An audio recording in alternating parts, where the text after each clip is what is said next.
Et c'est par là que je vais terminer.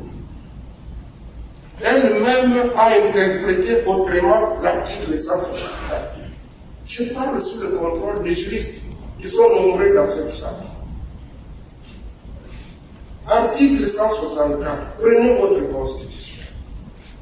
La Cour constitutionnelle est le juge pénal du président de la République et du Premier ministre pour des infractions politiques de haute trahison, d'outrage au Parlement, d'atteinte à l'honneur ou à la probité, ainsi que pour les délits d'initiés ou pour les autres infractions de droit commun commises dans l'exercice ou à l'occasion de l'exercice de leur fonction.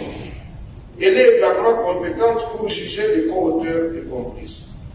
Pourquoi j'ai élevé la voix lorsqu'on est arrivé à ou à l'occasion de l'exercice des fonctions? Moi, j'ai participé à la rédaction de cette constitution en tant que parlementaire. Pourquoi nous avions ajouté ou à l'exercice de leurs fonctions? C'est-à-dire que la personne peut ne pas être en fonction aujourd'hui, mais être poursuivie pour le fait qu'elle avait commis lorsqu'elle était en fonction.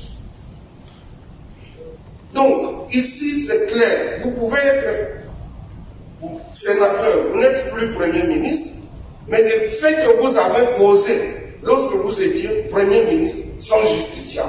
Donc maintenant, ce que la Cour a fait, ça ne nous a pas. Chers amis journalistes, vous êtes aussi Congolais, comme moi. Vous êtes des professionnels, comme moi. Chacun d'entre vous a fait des études, des spécialisations. Vous avez compris que nous sommes dans un dérapage inimaginable. La chambre haute, qui est censée être la chambre des sagesses, est en complicité. Comment voulez-vous comprendre qu'un président du Sénat puisse être en complicité avec un procureur général pour prendre en otage un sénateur? Le président du Sénat va voir le procureur pour dire « aidez-moi à arrêter un sénateur ». Où est-ce que vous avez vu ça? Même à l'époque du maréchal Mobutu, on n'a jamais vu ça.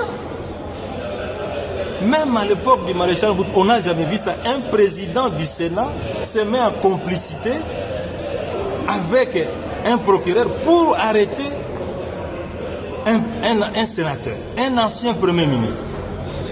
Où est-ce que vous avez vu et dans quel pays la Cour constitutionnelle, qui est l'instance la plus haute, prend une décision, un président du Sénat refuse de l'appliquer? Mais c'est inimaginable. Est-ce que vous vous rendez compte, chers amis journalistes, le niveau de dérapage dans lequel nous sommes aujourd'hui?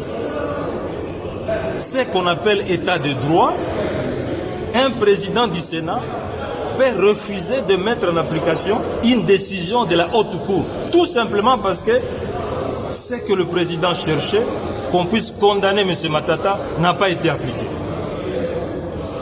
Chers amis journalistes, où est-ce que vous avez vu un dossier qui est clôturé sans suite, où un procureur général demande pardon à quelqu'un, mais il ne clôture pas le dossier? Mais le bureau du Sénat n'est pas encore notifié. Mais justement, c'est le président du bureau qui a demandé au procureur de ne pas clôturer le dossier. Comment il va le notifier?